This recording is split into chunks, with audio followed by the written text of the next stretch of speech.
All right. And Jessica, it's all yours. All right. Hi, everyone. My name is Jessica Barch, and I'm the Senior Manager of Community Education and Outreach for the Parkinson Foundation Midwest chapter. That is a mouthful. The Midwest chapter does encompass Illinois, Indiana, and Wisconsin. So my role is essentially to coordinate any educational programming that is happening within these three states. So that includes, the programs that are happening, as well as me speaking to the community, using this as an example, and really outreach, connecting with the community, and that's really the bulk of my role. So I do have a personal connection to Parkinson's. My dad lived with Parkinson's for many years. And actually, my involvement with the Parkinson's Foundation started with a phone call to our helpline, which is the number down here. And I called because I really had a question regarding his medication. And by the end of that phone call, I wanted to become more involved. And I asked if there was any volunteering opportunities. So that led me to Moving Day, which is an annual fundraiser that the Parkinson's Foundation hosts. And that was back in 2014. So I volunteered for them for 2 years, and then I've been with them since, just in a professional capacity. So it's really an honor to talk to groups like you and to connect in the community. And so a big thank you to Jessica for having me here today, and to Terry Weymouth, who is one of our wonderful volunteers, and Charlotte Ibarra, also one of our wonderful volunteers at the foundation, and very involved with all of you folks. So anyway, so today I'll get started now. Today, I'm going to give an overview of who we are as an organization and what we do, as well as a PD101. And, we realize that many of you have been living with Parkinson's for many years, but it's always good to kind of have a refresher of what exactly is Parkinson's, right? And then also, what are the resources that we offer the community? And if you are putting questions in the chat at some point, I won't be able to see them into the end, but as Jessica said, it'll be a great way for us to keep track of questions. So just plug them in there. When you have one, then we'll go over them at the end, and I will do my best to answer the questions as I can. So who's the Parkinson's Foundation? What do we do? So essentially, the Parkinson's Foundation, our goal is really to support anybody affected by Parkinson's disease, whether you live with Parkinson's, whether you care for someone with Parkinson's, whether you just have a family member, or you're a healthcare professional, or you're a boxing coach, you're, serving the community. We are really here to support you. And, we are driven by the urgency of our mission, right? So it's estimated that there's 90,000 new cases of people being diagnosed with the Parkinson's in the US every year. And that comes out to about 1.2 million Americans who are currently living with Parkinson's, and 10 million people worldwide. Prevalence is only expected to increase over the next 20 years, just because, a good portion of our population is going to be older adults, and age is one of the biggest factors, right? So average age of onset is typically mid-60s. It is the second most common neurodegenerative disease after Alzheimer's, and there is no cure yet for Parkinson's, but treatments are available to improve quality of life.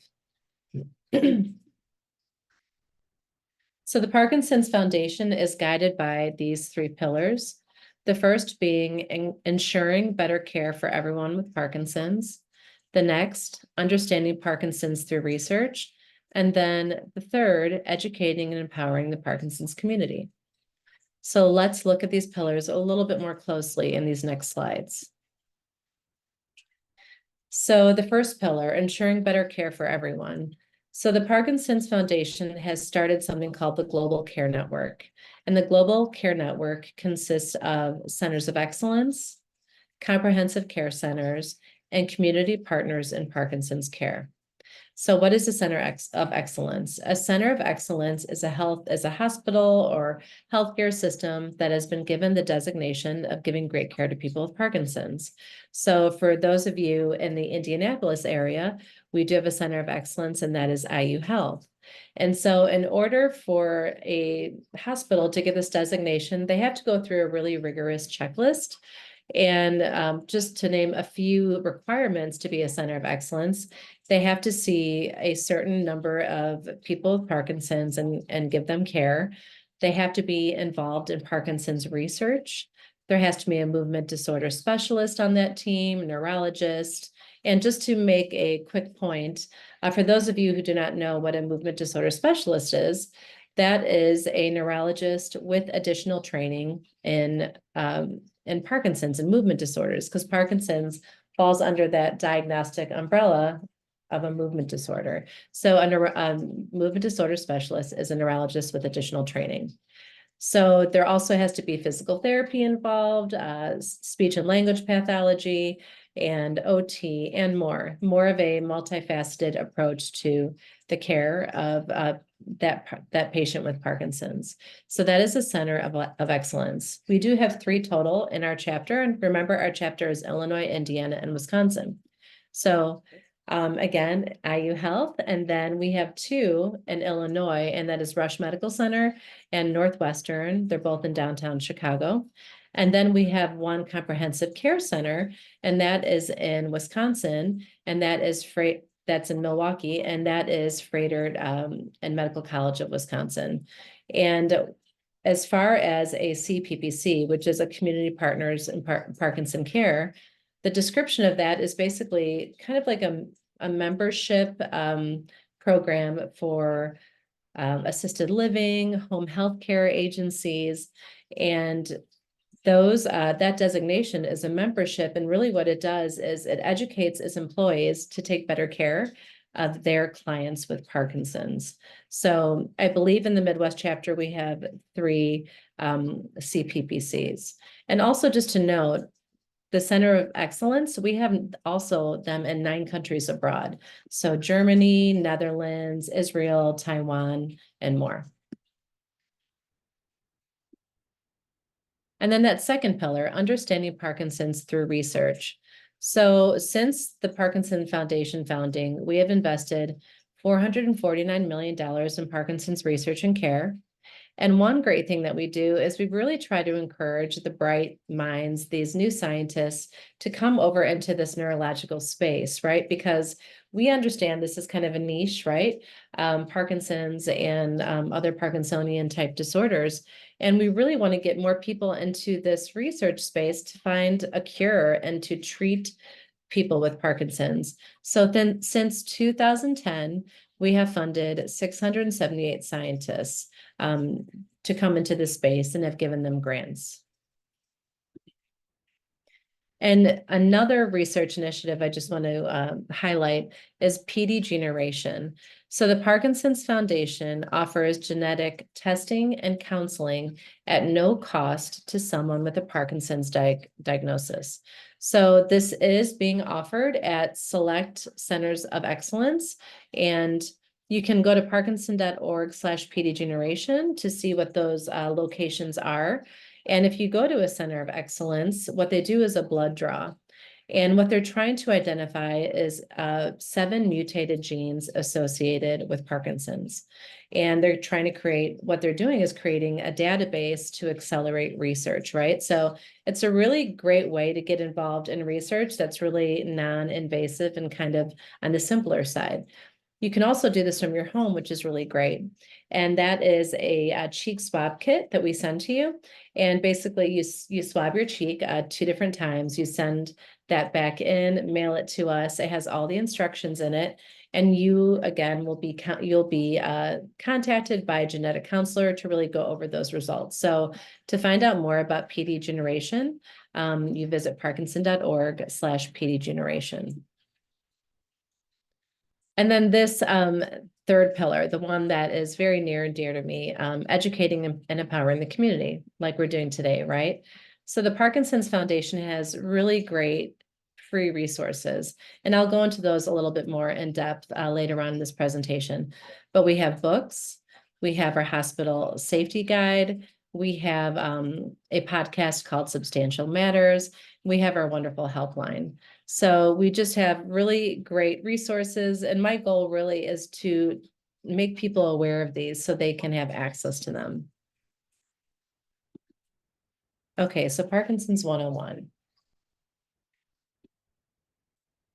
So what is Parkinson's disease, right? So in its simplest description, Parkinson's is a progressive brain disorder that can affect movement and other systems like mood and thinking.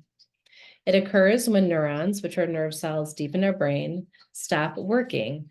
And these nerve cells make dopamine. And dopamine is a chemical that does so much for our bodies. But one of the things it does is coordinate movement and helps us move smoothly and freely. We know there's no cure yet, but healthy lifestyle choices and treatments can really help maintain quality of life. So who gets Parkinson's? Parkinson's does not discriminate, as you know. So again, it's estimated about 1.2 million Americans are currently living with Parkinson's. It can affect anyone regardless of race, ethnicity, or gender, although men do tend to get Parkinson's more than women at about 1.5 times more the rate. One theory is that estrogen, which is a chemical that women have in their bodies, is that it has a brain protecting benefit. Again, that is the theory. So most people are diagnosed in their mid-60s-ish, but we do know that there is young onset, of course, right? So I give the example of Michael J. Fox because most people know him. He was diagnosed when he was 29, which is very young. And if you haven't had the opportunity to watch his documentary, it's called Still.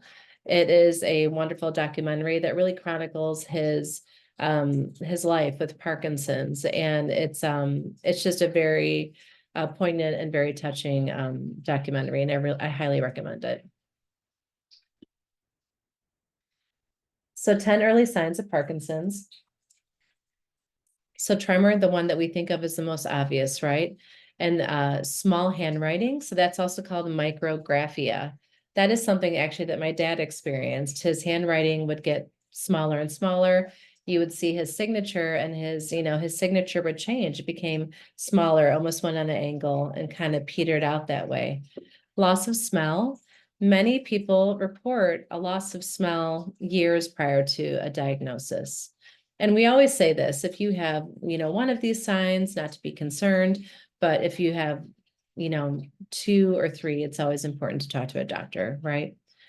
So trouble sleeping, really common with people with Parkinson's, trouble moving or walking, constipation, a soft or low voice, a masked face. So again, this is something that my father experienced, right? So a masked face, not being able to emote or show all that emotion. And I've heard from the community, and I'm sure, people in this virtual room, can attest to that. If you experience a masked face, that it's very frustrating, right? Because you could be feeling this, feeling of happiness or whatever other emotion you're feeling, but it won't be shown on your face because you have that masked face. So it's something that we hear about in the community that is very frustrating. Dizziness or fainting. So something that is very common with Parkinson's is called orthostatic hypotension. And that's when, you are sitting, and then give me an example, and then you stand up and your blood pressure drops, right? And then you can feel dizzy. And that is also increases fall risk as well. So it's good for people to be aware of that. And then stooping or hunching over. So what causes Parkinson's? And, that's the big question. So like many chronic diseases, scientists believe that there is a combination of genetic and environmental factors that are increased risk. So let's look at the genetic factors. So the genetic factors, meaning that you carry, a mutated gene, account for only 10 to 15%, they estimate, of all Parkinson's. So that means the majority of people living with Parkinson's will not have a genetic component. And that is just kind of mind-boggling to me, right? So again, 10 to 15% of all Parkinson's has a genetic factor. The rest, and we've referred to that as idiopathic, meaning origin unknown, do not have that genetic component. So I put Ashkenazi in here because those who are of Ashkenazi Jewish descent tend to have higher prevalence of Parkinson's that run in their families. There are studies being done to try to determine this, but it has shown that this group, some of them carry two mutated genes associated with Parkinson's, and it can be passed down to, through to their families. So again, this group does tend to have a higher prevalence of Parkinson's. Something I do want to point out, though, is that even though someone carries, so for instance, my father, right? We don't know if he carried the gene because he never did any type of genetic testing. So, so let's say he did carry a gene, though, and he passed it on to me and, my three siblings. Just because, let's say we tested and then we also tested positive for that gene. Just because we have the gene doesn't mean we're going to go on to develop Parkinson's, okay?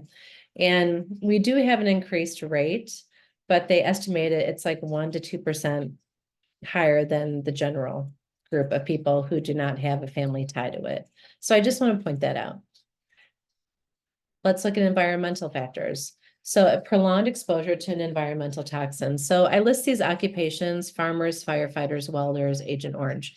So these are all occupations that have people working with certain toxins, right? So farmers and pesticide, firefighters in there, there's a chemical in the agent that they use for fighting a fire. Welders work with chemicals, and then Agent Orange for those in military service who are exposed to that. Those individuals have higher prevalence also of developing Parkinson's. And then other risk factors: older age and aging. I don't even like saying that because everybody's aging. I just, but it is, right? It is a factor. And also TBI, traumatic brain injury. And we use examples like Muhammad Ali, who was a boxer who definitely had TBIs, and they believe that that was a catalyst for him developing Parkinson's. So what should you know about symptoms? So Parkinson's does not only affect movement, it affects many systems in the body, including mood and thinking, sleep, digestion, and more. Doesn't mean it will do all that, but it can. Parkinson's is also called a movement disorder because of the tremors, slowness of movement, and stiffness in joints that it can cause.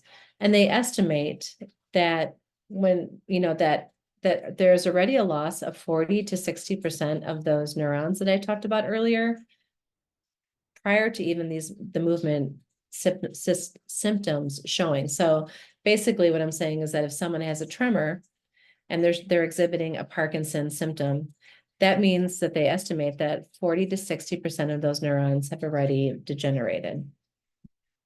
So symptoms can vary from person to person and usually develop slowly over time.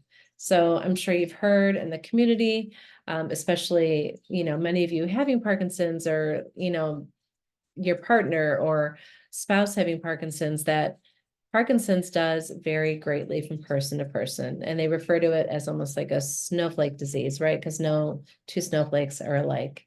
Or if you've seen one person with Parkinson's, you've seen one person with Parkinson's, because it does affect people so differently. So let's look at the motor symptoms, the motor or movement, right? So the most common is shaking, the tremor in hand or foot. Sometimes it could be in the head, neck, or jaw. It is the most recognized symptom, but it does not happen. Not everyone with Parkinson's will develop a tremor. There's also slowness and trouble with movement, which is called bradykinesia.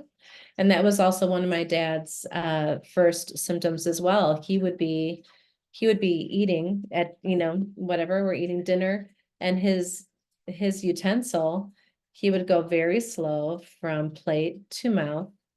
And it was a very, very slow movement. So that was one of his earliest symptoms. Stiffness, rigidity in arms, legs, neck, and hips, and then problems with walking and balance. So those are the movement symptoms. And some people can also have dystonia, which is, kind of a curling of like toes and things like that. And And dyskinesia is actually not from the Parkinson's itself. Dyskinesia are the uncontrolled movements, and that's a reaction to the medicine. So the non-motor, non-movement symptoms. So let's look at mental health here. So it's really easy to understand how someone with Parkinson's could have anxiety or depression, because you think of people who are not dealing with Parkinson's and just the things that people deal with in life and the usual stressors. But then you add that in, and of course, it's very understandable that that would be something that would affect someone with Parkinson's. So apathy, I want to point out, because apathy is that symptom that our helpline hears a lot about. So it's it basically means lack of feeling or interest. So if someone that does not have interest, and it's a tough symptom, and they do have some medication that they could prescribe for that. I can't speak super well to that, but they also say talk therapy, same thing for depression, helps greatly. So thinking and memory, so trouble paying attention, tasking, learning new things, slowed thinking, or remembering words or names, kind of like that tip of the tongue syndrome. And then sometimes people have trouble with soft speech, not being able to really, project, sleeping or falling asleep. And I point out, I have this asterisk here for RBD, which stands for REM sleep behavior disorder. And again, this is something that my father experienced. So when someone's in REM sleep, someone who doesn't have Parkinson's, they're in a state of, paralysis, basically. So they're in this deep sleep and their body does not move, you stay still. So for someone who has RBD or REM sleep behavior disorder, their body it's not in a state of paralysis. So, and they tend to have very vivid dreams and they tend to act out those dreams.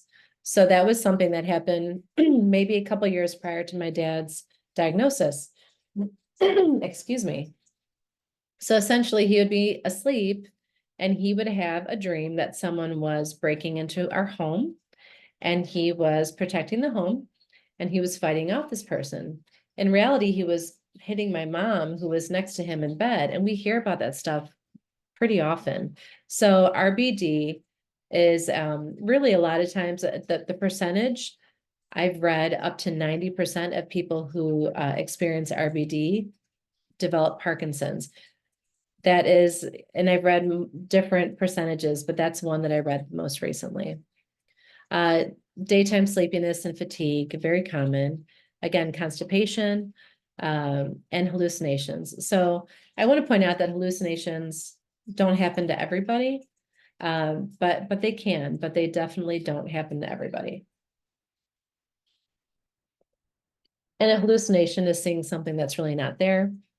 Or there's something called a illusion, where maybe you see a coat rack, with coats on it, and you see it out of the corner of your eye, and you kind of look at it and it almost looks like a person, for a second. So that's called an illusion. So how's Parkinson's diagnosed? I was surprised that it wasn't a blood test, like when you're younger, and I'm referring to my young self when my dad was diagnosed, I thought there was a blood test for everything. Of course, we know that that's not true, but it's really that clinical assessment, right? So you go into the doctor and they're looking for specific symptoms, right? So in order to be diagnosed, the clinical assessment, a person must have bradykinesia, and remember that is the slowness of movement, plus one or more of the following symptoms. So bradykinesia plus shaking or tremor, or bradykinesia plus stiffness, or trouble with balance and falls. And usually that's enough to make a diagnosis. But a lot of times a doctor will also do something called a DAT scan. And that is where this agent is injected into your bloodstream. And essentially what it does, it makes its way to your brain and it highlights areas to show if there is reduced dopamine. And it's usually not used on its own. It's usually used in conjunction if they're not 100% sure. Okay. So when to start treatment? I know many people, and we have, boxers in the room here, and I know many people who actually put off taking Parkinson medication. because the exercise was managing their symptoms so well. And that's completely up to the individual and having that conversation with their doctor. Because again, Parkinson's affects people so differently. So it really varies so much from person to person, and including when to start that medication.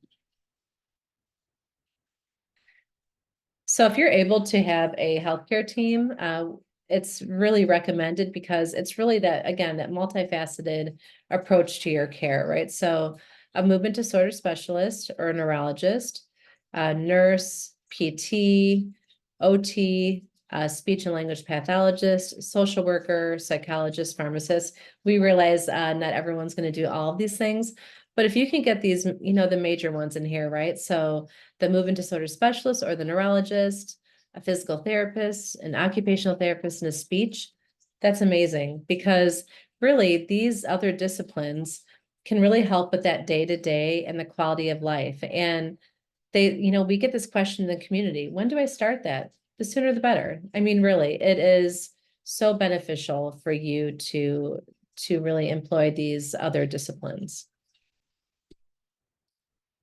And of course, finding the right doctor is huge.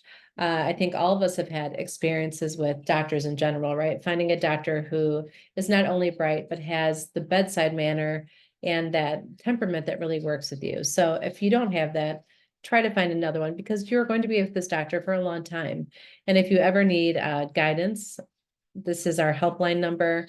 I cannot stress how much and how wonderful these women are that answer our helpline.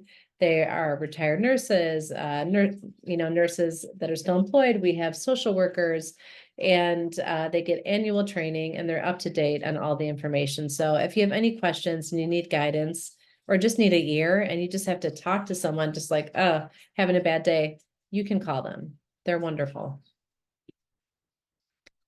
So let's look at symptom management and treatments. So medication, of course, for, the actual Parkinson's, the motor symptoms and the non-motor. So again, motor being those physical symptoms, and then the non-motor being things like maybe issues with sleep or, constipation, things like that. So levodopa, we know, is the most common Parkinson medication. It started being used in the 60s and it is still considered the gold standard. So most medication is levodopa. There are different forms of it. Most people take a pill. There's one that's called Rytary, which is like a little capsule with multiple capsules or multiple little pills in it, and those dissolve at different times for different release. That's Rytary. There's also Inbrija, which is a carbidopa levodopa that's inhaled. So there's different forms and ways to get that levodopa. And then there's also surgical options. So deep brain stimulation, which essentially is a brain surgery where they put nodes deep in your brain to help with these symptoms, these motor symptoms. Duopa. Duopa is a pack that someone wears on their person, right? And in this pack, there is gel, and it's a form of levodopa, and it goes straight into the intestine. So it bypasses the stomach. So that is, sometimes people have issues with absorption, and maybe the pills and such are not working as well for them. And sometimes that could be an issue with how it's, being absorbed. And so the idea is you go straight into the intestine and you bypass that whole area, and there's less of an issue with absorption. But it is a pack that you wear indefinitely. You carry it with you and you change the cartridges. So that is considered a surgical option. There's also focused ultrasound, which I'm just learning more and more about. So essentially, focused ultrasound is a treatment that emits high frequency sound waves that are guided by an MRI. And basically, it heats up a certain area and kind of destroys it. And that area is the area associated with a tremor. And they say that it's less invasive because there's no cutting or incisions. I don't know. That's really the extent I know about it, but it's pretty exciting. And I just wanted to mention it today. And then, of course, exercise, right? All of you know the importance of exercise.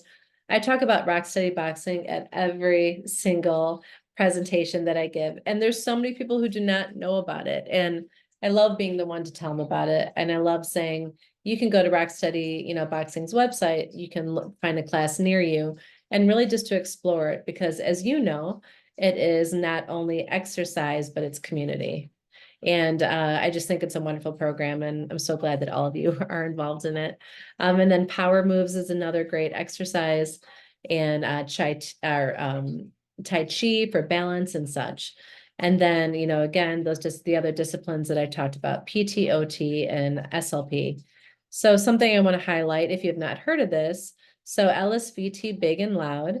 So LSVT Big is specifically for those who are an OT or a PT can have that certification, and that stands for Lee Silverman Voice Training.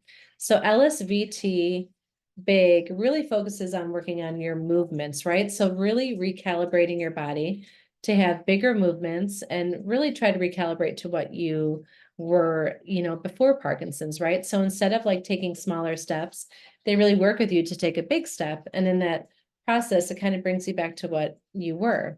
And then the same thing goes for LSVT Loud, which is done by a certified speech therapist. And that works on your voice and projecting your voice. And Parkinson's Voice Project, also wonderful program. LSVT Big and Loud are pretty intensive. I believe they're 8 weeks and 4 days a week, and they want you to do your homework at home, but they make such a difference. And there was a gentleman, I just had a symposium in Naperville, Illinois on April 6th, and it was hybrid. So we had people watching with Zoom, and we had people in the room. And during our Q&A, one of my speakers, excuse me,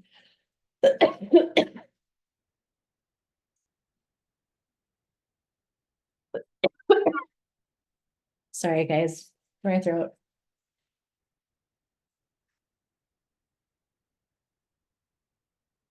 I've been doing so many presentations, which is wonderful. This is the downfall. I get a little bit of a dry throat. So for this gentleman in the audience, he just wanted to share his experience of LSVT Loud, and his voice was so strong. And so I noted that I had to say that to him. I said, "You sound wonderful." So he's like, "It's just been a great experience for me." And it was so nice hearing that, from someone who went through it.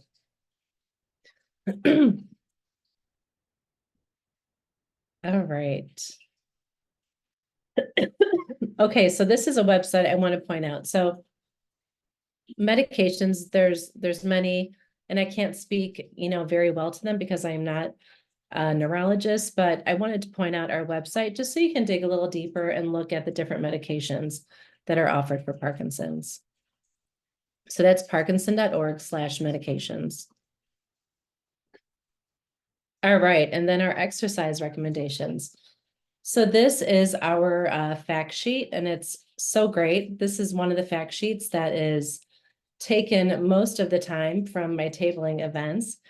We do recommend 2.5 hours per week, a minimum of 2.5 hours per week of exercise. And this is just a great guide to kind of give you ideas.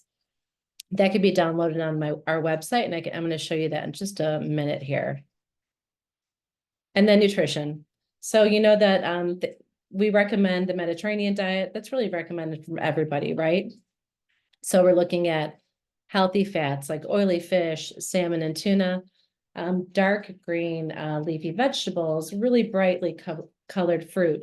All of those are so good for you. Of course, hydration, super important for everybody, including, and then extra important for people with Parkinson's, just because that risk of constipation.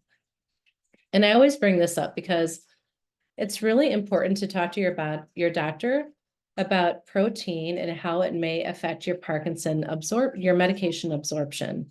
So some doctors have different opinions on this, but like a general rule is to take your Parkinson medication 30 minutes prior to eating protein or 60 minutes after, because it'll help you more with the absorption and the efficacy of your medication.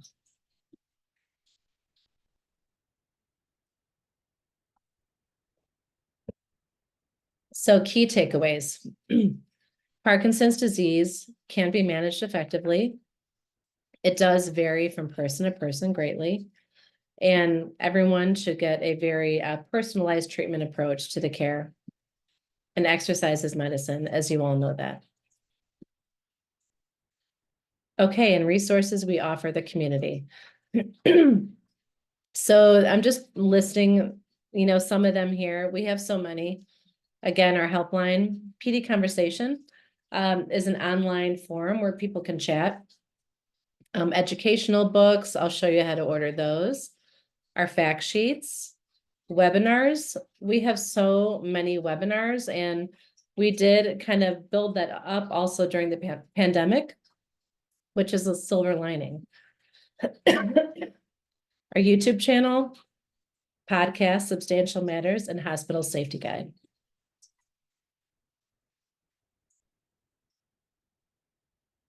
Don't you hate when you have a tickle when you're talking to everybody? Okay.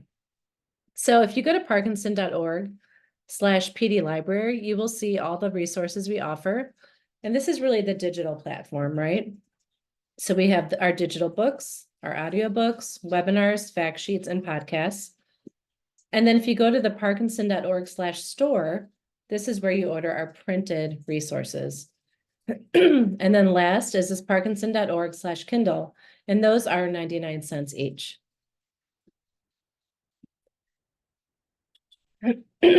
Okay, so the digital library. Again, this has the digital books, the audio books, the fact sheets, podcasts, and the videos and webinars. And I want to point out, when you go here, you will first see 395 results. So that is a lot. It seems very overwhelming. And it is. It's like too much info. But what I want to point out is that use the filters, right? So these filters on the left-hand side, if you toggle them based on what you're looking for what you're searching for, you will really have great results, because for this instance, let's say you choose English, podcasts that focus on fitness and diet. Now you have 13 results, and you can listen to that podcast right there. We understand that not everyone has access to digital content, and that is a barrier. So we really try to connect those individuals with our helpline who can order all of our printed materials for them, and even books that we no longer offer in print. So let me point this out. What we offer in print right now is Living Your Best Life, Fitness Counts, and the Frequently Asked Questions books. And then we also have a 10 early warning signs. But these are the 3 that we offer in print. We also offer these in audio and digital. But the ones that are only offered in audio and digital, if someone, let's say, really wants like a sleep book or a medication book, they can reach out to our helpline, and the helpline will print a 8.5 by 11 packet for them of the book. It's a printer-friendly version, and they will send that to them free of charge. So we are aware of those barriers, and we have ways to overcome them. So again, if you go to parkinson.org/store, this is where you order the printed materials. Our Fitness Counts book, Living Your Best Life FAQ book, and our Hospital Safety Guide right here, which is, I can't stress this enough, it is such a great tool for advocacy. And essentially, and I apologize, I meant to have it right here next to me, but it's basically, an 8.5 by 11 size, right? And it is a booklet, and it's an evolution of our Aware and Care Kit. Okay, so the Aware and Care Kit is now the Hospital Safety Guide. Still has all the same great information in it. So it has everything you need to communicate with your healthcare team while you're in a hospital setting about the importance of getting the right medication, your medication on time, and about the medications that are safe and unsafe for people with Parkinson's. So this is free, and it has perforated tear out sheets that you fill out. It has just information sheets that you tear out and you give to your nurse or whoever is helping you in the hospital, the healthcare team, and saying, I have Parkinson's. You need to know these things. These medications are not safe for me. These are safe. So it's a really great tool for advocacy. And then parkinson.org/Kindle. So this is our one resource that does have a fee. These are 99 cents each, but we know a lot of people like Kindle. I love Kindle. an easy way to kind of load all the books if that's something that you're interested in. And then if you ever want to find out what is happening within our chapter, you can visit parkinson.org/Midwest/events. And then I want to point out that we have 3 moving days coming up in our chapter. Moving Day Milwaukee is coming up on May 18th. Moving Day Indianapolis, our first one, I believe it is technically Fisher's, and that is Conner Prairie, and that's on September 21st. And then Moving Day Chicago is on October 6th. And you can look, if you go to movingdaywalk.org, you can put in your zip code, you can see a moving day that's closest to you. And it's just a really uplifting, inspiring event that really focuses on movement and how important movement is for Parkinson's. You do not have to raise money to have a team there. Of course, any money that is raised, though, goes back into the community and the resources we provide. So it's all going back to a good cause, and we would love to see you if you're near any of these locations. And I want to highlight PD Health at Home. So PD Health at Home, it was started during the pandemic. It used to be Monday through Friday, and it has evolved to just be Monday, Wednesday, Friday. This is every week. Mondays are dedicated to mindfulness. Wednesdays are wellness, which really could be an educational program or like a social program. And then Fitness Fridays, every Friday, a Parkinson specific exercise is uploaded to the website. And the third Friday of every month is a live one. And then the last week of every month is dedicated to our Spanish speaking Parkinson's audience. So they have a PD Health at Home that's dedicated to them as well. Just some basic info, parkinson.org, our main website, the helpline's email, and then we're on all the socials if that's something that you do, the social media platforms. And I just want to thank you for your time today and your attention. And it's just nice being with your group today. So if you have any questions, I would love to answer those questions right now. And I'm going to stop share. Let's see if I could see everybody here. All right. I love when I can see the gallery. It's like we're the Brady Bunch. All right. So there were some questions. I see. Let me go into the. Yeah. I don't know if you just want to read them off or me read them to you. Either Yeah, way is totally I fine. could do that. Okay. Okay. Is there a comprehensive list for the U.S. set of centers of excellence? Okay, you muted. There is. So if you, and I'm trying to think if that was on that page, if that you know what I could do is I can send a PDF of just some of the resource information that we're talking about today, and Jessica can send it out to all of you. Yeah. But I'll do hyperlinks on that, so you can just click on there. But if you go to parkinson.org/COE, it'll bring up our whole global care network, and you can see all of that. That clear out later. I asked the question too early. Thank you. That was Yeah, great. you're welcome. Okay, so military service, TBIs, and exposure are clearly a combination of factors. My bosses are ADM. Both suffer from PD. I was diagnosed in 2022. Oh, wow. And General Powell, Secretary Powell, has also died of Parkinson's. Really? No, thank you for sharing that with me. And, you know, we're really trying to become more involved, you know, with veterans. And, you know, we have a partnership with, we've worked with the VA and really trying to connect more and also to encourage them to become involved in their VAs because, you know, so my dad was a veteran, but he didn't see action. So he was on the lowest tier. So there's multiple tiers within the VA system, right? And the higher the tier, the more benefits that you receive. So my dad, with even being on the lowest tier, he was in Korea, but he was in a demilitarized zone. He was still able to, my mom and him were able to get 12 hours a week covered by the home healthcare agency that came in to help. So that was significant because, you know, home healthcare and that kind of thing is not, you know, it's not inexpensive. So every bit helps. And they were able to apply that to the agency that they were using. So, and the higher the tier you are, the more hours you get, really, the more benefits you get. So it's really a benefit to get involved in your VA and get enrolled in that system. That's what I want to share with everyone is we're Yes. working hard in the VA to get more people involved, not only with our veterans, but everybody.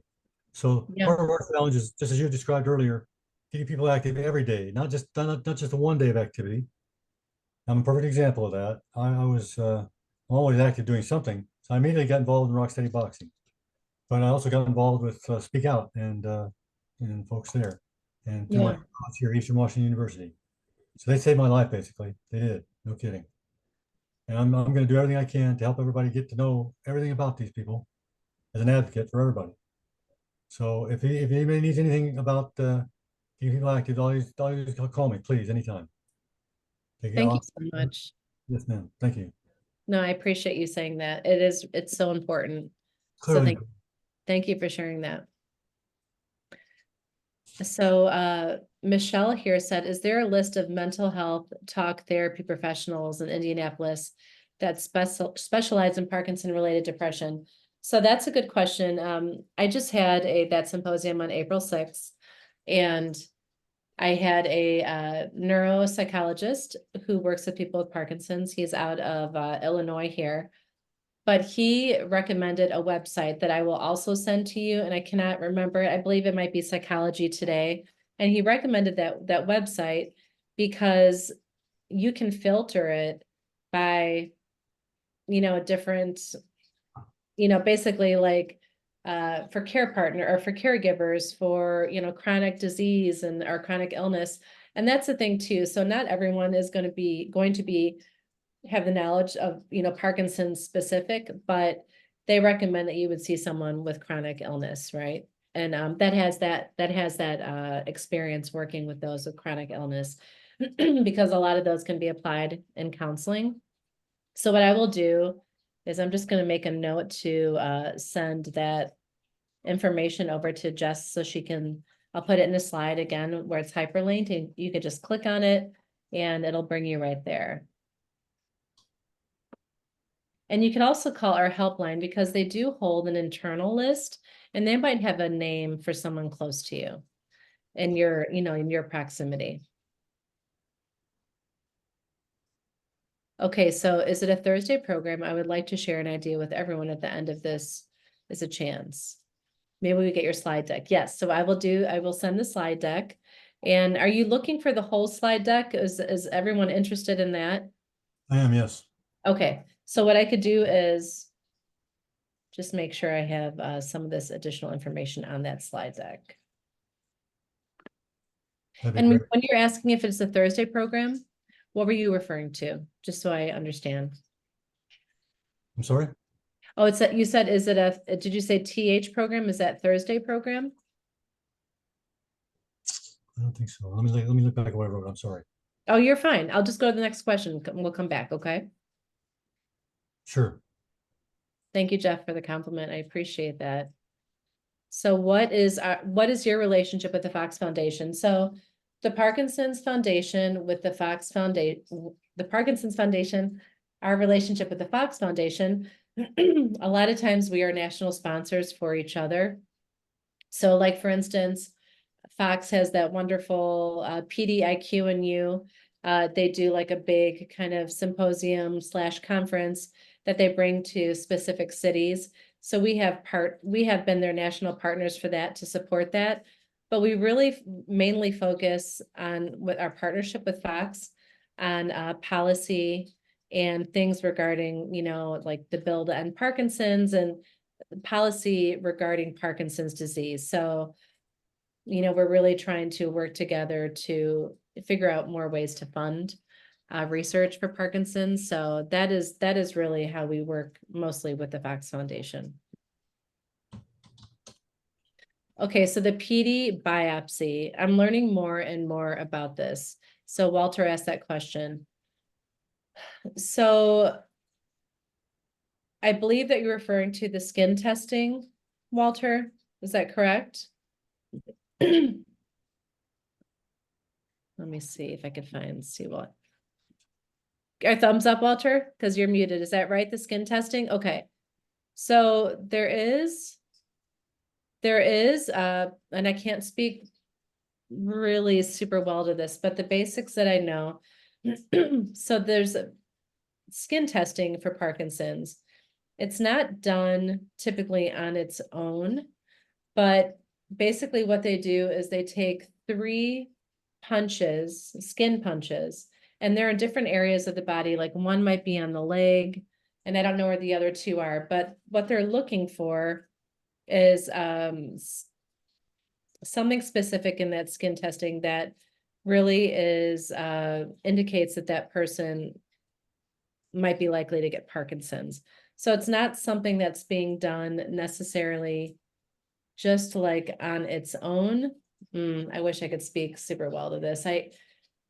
This is what our helpline is for. They're wonderful. You know, I'm gonna stop right there. I know that more people are doing this. Like I know that there's a doctor in Louisville, and I know even in Northwestern downtown, you know, there's some doctors who have, and their email signature on the bottom, like ask us about skin testing. So I wish I could speak really well to it. What I can do is I could also add a slide with a link.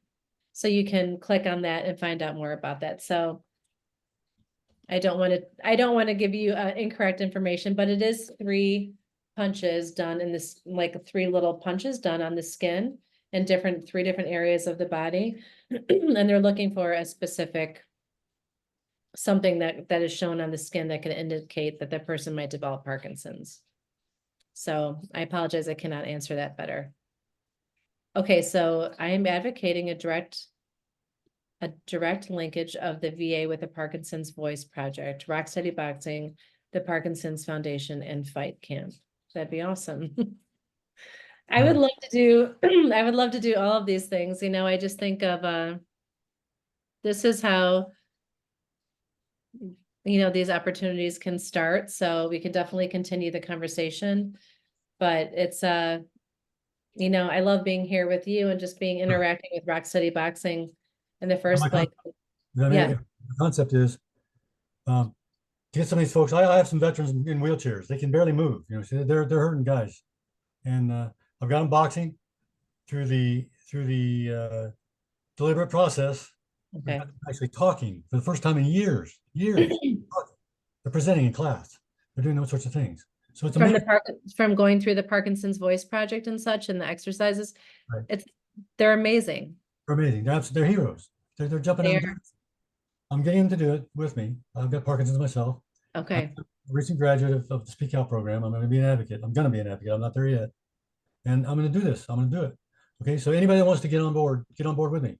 Fight Camp is offering veterans $9 a month for a $35 a month program. Normally $9 a month. They can box anytime they want. They can box at midnight. They can box at 10 in the morning. They can box at noon. $9 a month to do this. Okay. I'm making a note of Fight Camp because I have not heard of that. Contact there is Jack at Fight Camp. That's his email too. I'll get that to you. Okay. So this is exciting. I get excited about it. So this way they can get activity every day, even if they're at home, even if it's bad weather, it's winter, they can't travel, anything. I can get classes to them. They're going to dedicate instructors to them. It's super. It's a super program. So it's not just one process. It's not just one group. Everybody can do this together. That way we can get better coverage for all the people, right? People that can come in, people that can't come in, everybody. I'm just so excited about it. I can't even think straight about it. No, I love it. I love that you're sharing that. So thank you so much. Thank you. All right. And maybe in a follow-up, you know, maybe you can share that information with Jessica and she can send it in a follow-up email. So I'll get it to the Northwest group too, because I work with Northwest Parkinson's Foundation here. Okay. Okay. So I'll get it. Where are you located? So where is that? Spokane, Washington. Spokane, Washington. Oh, wow. Okay. So I work with Virgil. He's he handles the administration of it. He's not the director. I met her. I can't remember her name right now. Anyway, I'm getting involved with them. I'm going to get all this information to them. I'm going to get this thing going. So you guys are welcome. Anybody in the nation is welcome to help. Welcome to jump on. Doesn't cost them anything. That's wonderful. Thank you for sharing that. Thank you. Appreciate the time. There, oh, Kathy,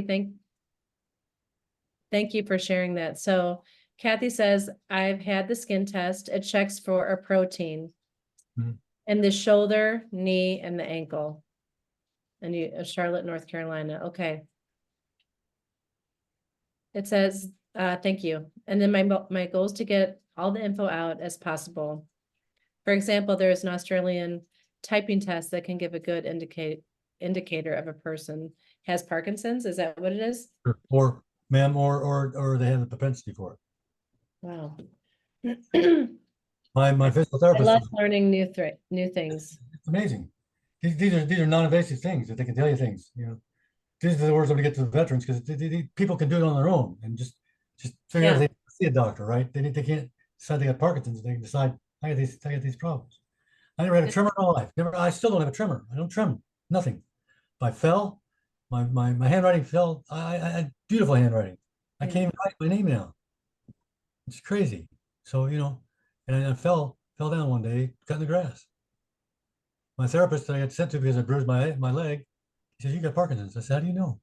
He said, I'm a movement specialist. I think you have Parkinson's. Wow. That test, and sure enough, I was diagnosed. 31 years in the military, 31 years. Wow. No, I appreciate you sharing all that information. Almost too much. Okay. I'll get you more. I'll get you more. Thank you. Thank you. Next time. Kathy said, do you know of the vibrating gloves testing? I Mhm. have heard of the vibrating gloves. It's really exciting. Again, another thing that I can't speak so well to, but there's gloves that they have been testing for people with Parkinson's, and the gloves have this component in here that vibrates, and it helps reduce their like movement symptoms. We have two And guys here that are using it. Two guys here in it's Spokane are using it. say it again. People are using it here in Spokane. Oh, really? Yes, ma'am. It's so cool. If you literally Google that vibrating gloves for Parkinson's, Right. it is so fascinating, and you just see all these things that are, It's helping with the tremors. you know, These two gentlemen have tremendous tremors challenges. yeah. A lot of DBS weren't candidates for DBS. They tried these gloves. The gloves are helping them. So they're trying them out, trying very hard. Anything It's to go. there's promising things, which is always what we want to hear. Okay, I'm having difficulty finding a psychiatrist to help manage my mood meds. Okay, got it. Any suggestions? So I think what like I mentioned earlier, I'm going to send that website that really helps identify finding someone to and I believe they have psychiatrists on there too. So you know what I'm going to say, John, call our helpline, please, because they are honestly, they're wonderful and they are a great start. Okay, so I recommend that you call our helpline, and it's they could really just guide you. And again, I will send all that information to Jess and make sure that you have that, and then you can call them. So start with them. They're wonderful. All right, you're welcome. And guys, I'll take one more, I'll take one more question, Yep. and I know I want to be aware of everyone's time and such. And go ahead, Jess. And there's actually no more questions. Yeah, I was gonna say there's no more questions Okay, yeah. for you. But thank you for putting You're this on, welcome. and is a lot of good information. And yes, once she emails me everything, I will email everything out to everybody else. But thank you very much. Yes, it was a You're very good welcome. presentation. Thank you very much. Thank you, guys. I appreciate you, listening to me through all my coughing. And yeah, this was my 5th presentation I gave.